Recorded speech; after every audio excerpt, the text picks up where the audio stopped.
আমাদেরকে সবচেয়ে ভালোবাসেন আমাদের রব আল্লাহ। সত্যিকারের ভালোবাসার ডেফিনেশনটা হচ্ছে যে আপনি নিঃস্বার্থভাবে কাউকে ভালোবাসেন। আমাদের আশপাশে যারা আছে, যারা হালাল, ইভেন হালাল, আমার মা, আমার বোন, আমার বাবা, আমার স্ত্রী, আমার ছেলে, আমার মেয়ে, এদেরও যদি কখনো স্বার্থে আঘাত পড়ে, দেখবেন সেও আপনার পাশ থেকে সরে যাচ্ছে। এমন হয়নি কখনো? আপনার বন্ধু, আপনার ব্যবসার পার্টনার, আপনার বস, আপনার কলিগ, ওদের স্বার্থে আঘাত হলে ওরাও সরে যাচ্ছে পাশ থেকে, জিগরি দোষ সরে গেল পাশ থেকে, হয় না এমন? ভালোবাসা দুই প্রকার। বলেন কয় প্রকার? আমার সাথে বলেন, এখানে শেষ করে দিব 10টা মিনিট। ভালোবাসা কয় প্রকার? একটা হচ্ছে নিঃস্বার্থ ভালোবাসা। কি স্বার্থ? কোনো স্বার্থ নাই, নিঃস্বার্থভাবে ভালোবাসা। একটা হচ্ছে কোনো না কোনো স্বার্থ জড়িত আছে এমন ভালোবাসা। আপনার স্ত্রীর চাহিদাও যদি আপনি পূরণ করতে ব্যর্থ হন, দেখবেন স্ত্রীর সাথে আপনার গন্ডগোল লেগে যাচ্ছে, যদিও সে হালাল বৈধ। তাই না? এমন হয় না অনেক সময়? আমি তো অনেকদিন বলেছি, অনেকদিন আগেও বলেছি, 5 বছর 6 বছর আগে, যে মানুষ আসলেই মানুষের অবস্থানকে মূল্যায়ন করে। ভিতর থেকে মানুষকে শুধু মূল্যায়ন করে আল্লাহ রাব্বুল আলামিন। না হলে কি হতো? এই যে এত অন্যায় আমরা করেছি, আল্লাহ পাক কি আমাদেরকে ছেড়ে দিয়েছেন, ফেলে দিয়েছেন, গজবে ধ্বংস করে দিয়েছেন? এই যে আল্লাহ পাক যে আমাদেরকে মহব্বত করেন, ভালোবাসেন, তার প্রমাণ এগুলো। আল্লাহ পাক চান যে আমরা যেন ফিরে আসি। আল্লাহ পাক বলছেন, সারা দুনিয়ার সমান গুনাহও যদি সে করে ফেলে, আসমানের সমানও গুনাহ করে ফেলে, খালি তওবা করে ফিরে আল্লাহকে বলবে, আস্তাগফিরুল্লাহ আল্লাযী লা ইলাহা ইল্লা হুয়াল হাইয়ুল কাইয়্যুম ওয়া আতুবু ইলাইহি। আল্লাহ পাক বলছেন, খালেস তওবা করলে গুনাহ তো মাফ করে দিবই, আগের গুনাহগুলোকে নেকি দিয়ে পরিবর্তন করে দিব। না ভালোবাসা না? আল্লাহ পাক সৃষ্টি করেছেন আমাদেরকে ভালোবেসে। কোরআন খোলেন, সূরা সাদ পড়েন। সূরা সাদের মধ্যে দেখবেন আল্লাহ বলেন, খালাকতু বিয়াদি মা মানাআকা আল্লা তাসজুদা খালাকতু বিয়াদাই, মানে তুমি ইবলিস কেন তাকে সিজদা করলে না যাকে আমি নিজ হাতে সৃষ্টি করেছি? এটা মহব্বতের বহিঃপ্রকাশ না? আল্লাহ আমাদেরকে নিজ হাতে সৃষ্টি করেছেন। আল্লাহ পাকের হাত কেমন এটা আমরা ব্যাখ্যা করতে যাব না। এর হাতের অর্থ কি সেটাও ব্যাখ্যা করার, তাওয়িল করার দরকার নাই। কোরআনে আসছে যেভাবে, সেভাবে আমরা ঈমান রাখবো, ঠিক আছে ভাই? এখানে আবার অনেক তালগোল পাকায় ফেলে এবং বিভ্রান্ত হয়ে যায়, এদিকে যাওয়ার দরকার নাই। এখানে বোঝানো হচ্ছে আল্লাহ রাব্বুল আলামিন আমাদেরকে মহব্বত করে সৃষ্টি করেছে। এই পুরো সৃষ্টি জগৎটাই তো আল্লাহর মহব্বতের বহিঃপ্রকাশ। সবকিছু এত নিপুণভাবে চলতেছে, এটা মহব্বতের বহিঃপ্রকাশ না? আমি আপনাদেরকে নিয়ে যদি কোনোদিন কক্সবাজারের সৈকতে তারা দেখাতে পারতাম, তাহলে আমি বুঝাইতে পারতাম আপনাদেরকে যে এই মহাবিশ্বটা ঠিকই আছে কিভাবে। তারার মধ্যে একটা গাণিতিক ক্যালকুলেশন আছে, যেটা সবাই জানে না। যারা একটু অ্যাস্ট্রোনমি নিয়ে পড়াশোনা করেছে তারা জানে। আপনার মানে মাথার বিবেকই উল্টায় যাবে যে এত সূক্ষ্মভাবে কিভাবে আল্লাহ রাব্বুল আলামিন এই মহাবিশ্ব সৃষ্টি করলেন। এক চুল এদিক ওদিক হলে পুরো বিশ্ব কায়নাত ধ্বংস হয়ে যায়। এটা কি আল্লাহ পাকের মহব্বতের বহিঃপ্রকাশ না? আল্লাহ পাক তো বরং বলেছেন পুরো সৃষ্টি পরিবারটাই আল্লাহর পরিবারের অন্তর্ভুক্ত। সুবহানাল্লাহ। এমনকি আল্লাহ পাক আমাদেরকে বলেছেন, তোমরা জমিনবাসীর সবার উপর রহম করো। ইরহামু মান ফিল আরদ ইয়ারহামুকুম মান ফিস সামা। তোমরা সবার উপর রহম করো, দয়া করো। দয়া, রহম এটা তো মহব্বতের একটা অংশ। তোমরা সবার উপর দয়া করো, রহম করো, মহব্বত করো। এটা কি হবে? তাহলে আল্লাহ পাক আসমানে যিনি আছেন, আল্লাহ পাক তোমাদের উপর রহম করবে। আমরা সেই মহান সত্তার ভালোবাসার থেকে বের হয়ে হারাম এই যৌন ভালোবাসার দিকে যাওয়ার চেষ্টা করছি। আসলে এটা ভালোবাসা না, যৌনতা, এর দিকে যাওয়ার জন্য এইসব করছি। আল্লাহ পাক আমাদেরকে মাফ করে যেন হেদায়েত দান করেন। আল্লাহ পাক কত ভালোবাসেন এটা নিয়ে বলতে গেলে আজকে রাত শেষ হবে। দেখেন, আল্লাহ রাব্বুল আলামিন আদম আলাইহিস সালামকে সৃষ্টি করেছেন, করে সমস্ত নাম শিক্ষা দিয়েছে। নাম মানে হলো ইলম। নাম মানে কি? ভালো না বাসলে আল্লাহ পাক কাউকে সবচেয়ে সেরা কিছু দান করেন। সূরা ৩ আল্লাহ পাক কি বলেছেন? ওয়া তিন ওয়াজ জাইতুন, এগুলো শপথ করে, লাকাদ খালাকনাল ইনসানা ফি আহসানি তাকওয়িম। মানুষকে সবচেয়ে শ্রেষ্ঠ কাঠামো আল্লাহ পাক দিয়েছে, দেন নাই? তো কাউকে যদি মহব্বত না করা হয়, তাকে আপনি সবচেয়ে সেরাটা কি দিতে পারবেন? আল্লাহ পাক আমাদেরকে মহব্বত করেন, ভালোবাসেন, এবং আল্লাহ চান আমরাও যেন তাকে মহব্বত করি, তাকে ভালোবাসি। এবং আমরা যদি কাউকে ভালোবাসি, আল্লাহর জন্য ভালোবাসবো। কাউকে ঘৃণা করি, আল্লাহর জন্য ঘৃণা করি। মহব্বত আল্লাহর জন্য, ঘৃণাও কার জন্য? আল্লাহর জন্য। আল্লাহ পাক সমস্ত ইলম শিক্ষা দিলেন। এটা কি ভালোবাসার বহিঃপ্রকাশ না? নূহ আলাইহিস সালামের কওম দীর্ঘদিন আল্লাহর কথা শুনে না, আল্লাহ পাক সবর করলেন, ধৈর্য ধরলেন, গজব দিলেন না, শেষ পর্যায়ে গিয়ে আযাব দিয়েছেন। এই যে আল্লাহ পাক সুযোগ দেন, সময় দেন, এটাকে আল্লাহ পাকের ভালোবাসা, দয়া না? এরকম প্রত্যেকটা কওমের ক্ষেত্রে হয়েছে। আমি তো ফিল করলাম এই ভালোবাসা নিয়ে ঘাটাঘাটি করতে গিয়ে, যে আসলে আল্লাহ পাক যে আমাদেরকে সবচেয়ে বেশি মহব্বত করেন, তার সবচেয়ে বড় নিদর্শন কি জানেন? আমাদের কাছে আল্লাহ রাব্বুল আলামিন আল কোরআনের মতো কিতাব নাযিল করেছেন, আর আমাদেরকে আল্লাহ পাক নবী মুহাম্মদ সাল্লাল্লাহু আলাইহি ওয়াসাল্লামের উম্মত বানাইছেন। আল্লাহ পাক যে নবী মুহাম্মদ সাল্লাল্লাহু আলাইহি ওয়াসাল্লামকে এই দুনিয়াতে পাঠিয়েছেন না, এটাই সবচেয়ে বড় মহব্বত, সবচেয়ে বড় রহমত। কারণ তার সুন্নতে এমন কিছু নাই যেটা আপনি খুঁজে পাবেন না।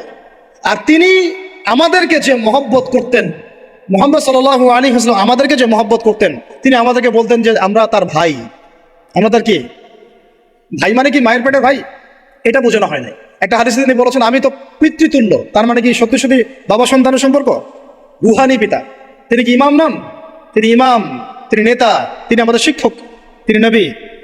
তো তিনি আমাদেরকে যে মহব্বত করতেন, তিনি একদিন বলছিলেন নবী সাহাবীদের সামনে, কাশ আমি যদি আমার ভাইদেরকে দেখতে পেতাম। সাহাবীরা বলছেন, ইয়া রাসূলুল্লাহ, আমরা কি আপনার ভাই না? তখন নবীজি বলছেন, না, তোমরা আমার সাহাবী, আমার ভাই তারা যারা আমাকে না দেখেই আমার প্রতি ঈমান নিয়ে আসে। প্রত্যেক নবীকে আল্লাহ পাক একটা দোয়া করার চান্স দিয়েছে। কয়টা ভাই? এমন একটা দোয়া যেটা করলে আল্লাহ পাক কবুল করবেনই করবেন। করলে আল্লাহ পাক কি করবেন?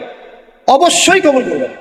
নবী সাল্লাল্লাহু আলাইহি ওয়াসাল্লাম বলছেন যে সমস্ত নবী এই দোয়াটা পৃথিবীতে করে ফেলেছে, আমি এই দোয়াটাকে মুলতবি রেখেছি যে কাল কিয়ামতের মাঠে আমি আমার উম্মতের জন্য সুপারিশ করবো ইনশাআল্লাহ।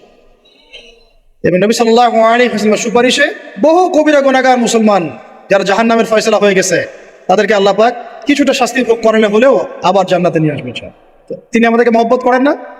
করতেন না? চিন্তা করে তাহলে আমরা তার দিনকে কি মহব্বত করলাম, আমরা তার হুকুম হাকামের বিধিবিধান সুন্নতে কি মহব্বত করলাম, চিন্তা করেন। একটা হাদিসে নবীজি স্পষ্ট করে বলছেন এটা আমাদের জন্য একটা কষ্টি পাথর। এটা একটা কি কষ্টি পাথর? তিনি বলছেন, লা ইউমিনু আহাদুকুম, তোমাদের মধ্যে কেউ মুমিন হইতে পারবে না। কি হইতে পারবে না? মানে প্রকৃত মুমিন হইতেই পারবে না তোমরা।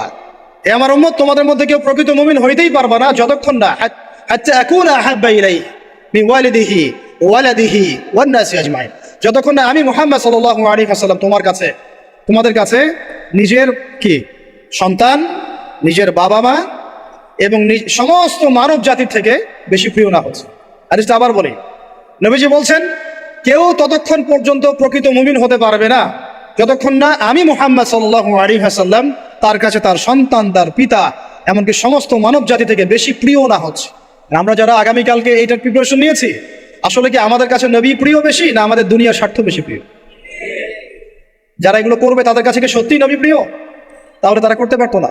যদি নবী আমাদের কাছে সবচেয়ে বেশি প্রিয় না হয়, আমরা মুমিন হতে পারছি না। আর যাদের কাছে নবী প্রিয় তারা কখনো এমন হারাম কাজে যেতে পারবে না। যারা যাচ্ছে তারা কখনোই নবীকে ভালোবাসে না, পশ্চিমকালেও না। শোনেন, উমর রাদিয়াল্লাহু আনহুর নাম শুনেন নাই? বললে অনেক কথা ভাই, অনেক কথা, কোনটা রেখে কোনটা বলে।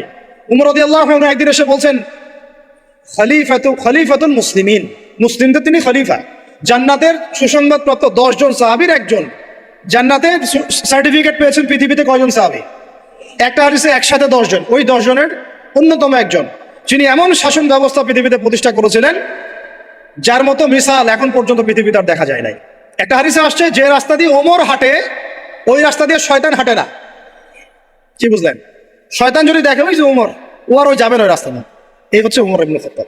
আমার পরে কোনো নবী নাই। নবীজি বলছেন আমার পরে কোনো নবী নাই, লা নবিয়্যা বাদি, আমার পরে কোনো নবী নাই। যদি হতো তাহলে ওমর হতো, যদি হতো তাহলে ওমর হতো। অন্য একটা হাদিসে আসছে আমার পরে কোনো নবী নাই, তবে তুমি আমার, এটা অন্য সাহাবী সম্পর্কে, আলী ইবনে আবি তালিব সম্পর্কে, তুমি আমার জীবনে তেমন মুসার জীবনে হারুন ছিল যেমন। এটা হচ্ছে আলী ইবনে আবি তালিব। তো এখানে কথা হচ্ছে উমর রাদিয়াল্লাহু আনহুর মতো মানুষ নবীর কাছে এসে বলছেন সাল্লাল্লাহু আলাইহি ওয়াসাল্লাম, ইয়া রাসূলুল্লাহ ওয়াল্লাহি লা উহিব্বুক, আল্লাহর কসম করে বলছি আমি আপনাকে অনেক মহব্বত করি, ইল্লা মিন নাফসি, আমার নফসের চেয়ে বেশি না। মানে আমি আমার জানের চাইতে আপনাকে বেশি মহব্বত করি না। কথা কি বুঝতে পারতেন কি? মানে আমি আপনাকে অনেক মহব্বত করি ইয়া রাসূলুল্লাহ, সব কিছু থেকে বেশি মহব্বত করি, কিন্তু আমার নিজের জানের চেয়ে বেশি না। নবী সাল্লাল্লাহু আলাইহি ওয়াসাল্লাম বলেন, লা ইয়া ওমর, এখনো মুমিন হওনি ওমর। কাকে বলছেন? কাকে বলছেন? জান্নাতের সার্টিফিকেট প্রাপ্ত একজন মানুষকে। লা ইয়া ওমর, এখনো হওনি।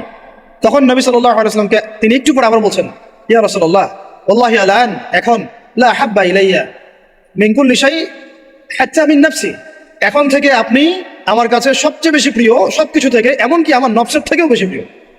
তখন নবীজি বলছেন, আলান ইয়া ওমর, এখন ওমর, এখন তুমি মুমিন হলে। তাহলে যারা আমরা নবীর সুন্নতের খেলাফ এইসব অপসংস্কৃতি, নোংরামি, জেনা, ব্যভিচার, কনসার্ট, নাটক, সিনেমা, পরকিয়া, এইসব তথাকথিত ভালোবাসা দিবস, এই জেনা দিবসগুলো পালন করছি, আমরা কি আসলেই নবীকে ভালোবাসি? আমরা কি সত্যি আল্লাহকে ভালোবাসি? আল্লাহ পাক আমাদেরকে বোঝার তৌফিক দান করেন, জাহিলিয়াত থেকে ফিরে আসার তৌফিক দান করেন। এরকম প্রচুর ঘটনা। ভালোবাসা তো এগুলোর নাম। ভালোবাসা কাকে বলে জানেন? সাহাবীরা বাসায় যেতেন, আবার দৌড় দিয়ে আসতেন নবী সাল্লাল্লাহু আলাইহি ওয়াসাল্লামের চেহারাটা একটু দেখার জন্য। এটা নাম ভালোবাসা। আপনারা যদি উমরা করতে চান, হজ করতে চান, দেখবেন বারবার আপনার নবীর রওজায় গিয়ে সালাম দিতে মন চাইবে, যে আরেকবার দেখা করে আসি, আরেকটু দেখা করে আসি, আরেকবার সালাম দিয়ে আসি। ভালোবাসা, কোনো স্বার্থ আছে এখানে? নবী সাল্লাল্লাহু আলাইহি ওয়াসাল্লাম কি আমাদের কাছে কোনো স্বার্থ দাবি করেছেন? আল্লাহ করেছেন। এগুলো ভালোবাসা। এই ভালোবাসা হলো প্রকৃত ভালোবাসা। আর এগুলো যেটা চলছে এটা হচ্ছে যৌনতা। এগুলো কি চলছে? যৌনতা। ভালোবাসার নাম দিয়েছে এখন যৌনতা। এগুলো ভালোবাসা না, এগুলো পাশবিকতা, প্রবৃত্তির দাসত্ব। প্রবৃত্তি মানে মন যাচাই তাই করতে যাচ্ছে। আপনার মন চাইছে একটা মেয়ের সাথে রাত কাটাবেন, এটাকে আপনি ভালোবাসা নাম দিলেন, কিন্তু এটা হচ্ছে ভালোবাসা না, এটা কি প্রবৃত্তি, পশুত্ব, দাসত্ব, পশুত্বের দাসত্ব করছে। আল্লাহ পাক আমাদেরকে কথাগুলো বোঝার তৌফিক দান করুন। এরকম সাহাবীরা কত ত্যাগ করেছেন। তালহা রাদিয়াল্লাহু আনহুর নাম শুনেন না অনেকেই। নবী সাল্লাল্লাহু আলাইহি ওয়াসাল্লাম উহুদ যুদ্ধের দিন সংকটময় একটা অবস্থায় ছিলেন। তালহা রাদিয়াল্লাহু আনহু একা নবী সাল্লাল্লাহু আলাইহি ওয়াসাল্লামকে ঢাল হিসেবে পিঠ পেতে দিয়ে আসেন, উনার দিকে কোনো তীর যেন আসতে না পারে। শেষে দেখা গেল তার গায়ের মধ্যে 40 থেকে 50টা তরোয়ারের আঘাত আছে, তীরের খোঁচা আছে, বর্ষার খোঁচা আছে। এই অবস্থায় তিনি নবীকে কাঁধের মধ্যে নিয়ে উহুদ পাহাড়ে উঠেছেন নবীকে সেভ করার জন্য। ভালোবাসা। এটা কি? কোন স্বার্থে? কিসের স্বার্থে? দুনিয়ার স্বার্থে? জান্নাতের স্বার্থে। একজন সাহাবী বাড়ি নির্মাণ করেছেন, তো নবী সাল্লাল্লাহু আলাইহি ওয়াসাল্লাম দেখে একটু খালি মানে হয় না, তুমি কে, কার বাড়ি এটা? বললেন আচ্ছা অমুক সাহাবীর বাড়ি। নবীজি একটু ভ্রু কুঞ্চিত করলেন, পছন্দ করলেন, কিছু মুখে বলেন নাই, মুখে কিছু বলেন নাই, খালি একটু অসন্তুষ্ট হয়েছেন, এক্সপ্রেশন দেখতে পাওয়া যাচ্ছে। তখন ওই সাহাবীকে জানানো হলো, তোমার বাসার সামন দিয়ে তো আল্লাহ নবী সেদিন হেঁটে গেলেন, তারপরে আমার বাসা দেখে, তোমার বাসা দেখে আল্লাহ নবী সাল্লাল্লাহু আলাইহি ওয়াসাল্লাম একটু অসন্তুষ্টি প্রকাশ করেছিলেন, মুখে কিছু বলেন নাই, এক্সপ্রেশন ছিল অসন্তুষ্টিমূলক। 3 দিনের মধ্যে সেই বাড়ি ভেঙে গুড়িয়ে দিয়েছে। যে বাসা দেখে আল্লাহ নবী সন্তুষ্ট হন, আমি বাসা রাখবই না। ভালোবাসা কিসের জন্য? কার জন্য? কার স্বার্থে বলেন? আল্লাহর জন্য, জান্নাতের জন্য, আল্লাহর স্বার্থে, আল্লাহর জন্য। কতগুলো বলে শেষ করবো আপনাদেরকে। সাদ বিন আবি ওয়াক্কাস রাদিয়াল্লাহু আনহু উহুদ যুদ্ধে এইরকম করে তীর নিক্ষেপ করছেন। আল্লাহ নবী বলছেন, ইয়া সাদ, হে সাদ, তীর ছুড়ো, তোমার জন্য আমার পিতামাতা কুরবান হোক। আশপাশে 9 জন ছিল, তার মধ্যে একজন করে শহীদ হতে শেষে 2 জন বেঁচে থাকলো, সাদ বিন আবি ওয়াক্কাস, তালহা বিন উবাইদুল্লাহ রাদিয়াল্লাহু আনহু। এগুলো তারা কেন করেছেন? ভালোবাসার জন্য। ভালোবাসা এগুলোর নাম। কতগুলো বললে শেষ করবো আপনাদেরকে বলেন।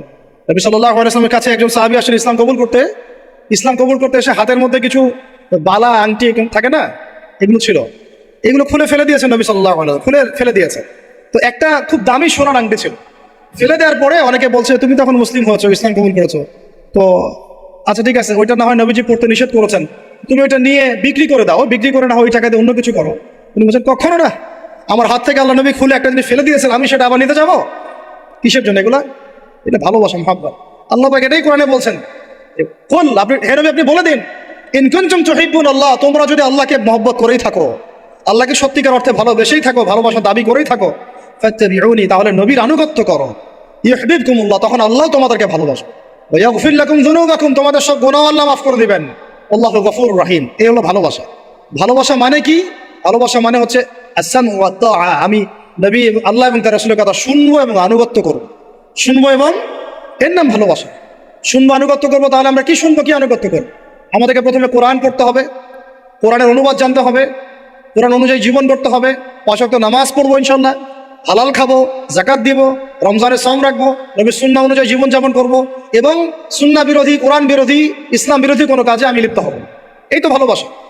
এই ভালোবাসা যদি বহিঃপ্রকাশ ঘটাতে আমরা ব্যর্থ হই, নিজেও ধ্বংস হব, পরিবারও ধ্বংস হবে, আমাদের পরের প্রজন্ম ধ্বংস হবে, সমাজও ধ্বংস হয়ে যাবে।